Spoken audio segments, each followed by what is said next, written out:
Hi మామ కూలీ. రజనీకాంత్ గారు లోకేష్ కనకరాజ్ గారి కాంబినేషన్లో వచ్చిన ఈ మూవీ మీద హైప్ ఏ రేంజ్లో ఉందో చెప్పక్కర్లేదు.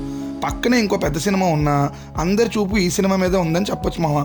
తమిళ సినిమాకి ఫస్ట్ 1000 కోట్లు కలెక్ట్ చేస్తుంది అనే హైప్తో వస్తున్న ఈ మూవీలో ఉపేంద్ర గారు, అమీర్ ఖాన్ గారు కూడా క్యామియోలు చేయడంతో హైప్ ఒక రేంజ్లోకి వెళ్ళిందని చెప్పొచ్చు. మొత్తంగా ఇప్పుడే మూవీ చూశాక 1000 కోట్లు కలెక్ట్ చేసే రేంజ్లో మూవీ ఉందా? లోకి మామ తమిళ సినిమా స్టాండర్డ్స్ని లేపాడా అంటే నో అనే చెప్తాను మామ.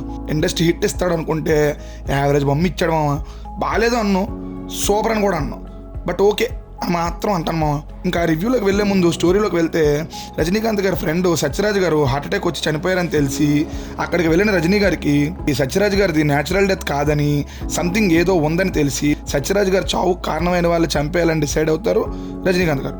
ఇంతకీ అక్కడ ఏం జరిగింది, సైమన్కి సత్యరాజ్కి సంబంధం ఏంటి, పోర్ట్లో వాళ్ళు చేస్తున్న పని ఏంటి, అసలు రజనీకాంత్ గారు ఫ్లాష్ బ్యాక్ ఏంటి అనేది రిమైనింగ్ స్టోరీ. స్పాయిలర్స్ ఉండకూడదని క్యాజువల్గా చెప్పేశాను మామ. ప్లస్ పాయింట్స్ గురించి మాట్లాడుకుంటే అనిరుద్ధ్ మ్యూజిక్ మూవీకి అసెట్ అనే చెప్పాలి.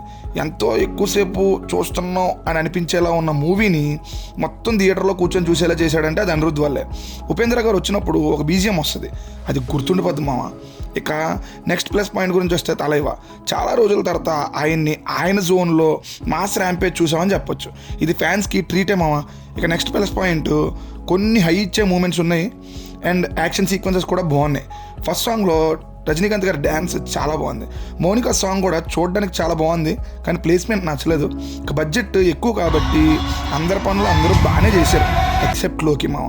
ప్రొడక్షన్ వాల్యూస్ చాలా బాగున్నాయి మామ. ఇక మైనస్ల గురించి మాట్లాడుకుంటే మెయిన్ మైనస్ లోకేష్ కనకరాజ్ మామ. చాలా సింపుల్ సబ్జెక్ట్, తన స్టైల్లో కాకుండా కొత్త రకంగా తీస్తున్నా అని లోకేష్ గారు ఇంటర్వ్యూలో కమిట్ అయ్యారు. అలాంటి ప్రయత్నం చేస్తున్నప్పుడు ఈ రేంజ్ హైప్ క్రియేట్ అవ్వకుండా జాగ్రత్త పడాల్సిందే. అండ్ రైటింగ్లో కూడా చాలా వీక్ ఉంది మామ. స్క్రీన్ ప్లే చాలా ఫ్లాట్గా వెళ్తుంటుంది. థియేటర్లో నుంచి బయటకు వచ్చాక అప్పట్లో కబాలీకి ఏ రేంజ్లో డిసప్పాయింట్ అయ్యానో సేమ్ రియాక్షన్ మామ. సౌబిన్ గారి క్యారెక్టర్ స్టార్టింగ్లో చాలా బాగున్నా వెళ్తున్న కొద్దీ ఏందయ్యా ఇది, ఏం చూపించాలనుకుంటున్నావు అని అనిపించింది.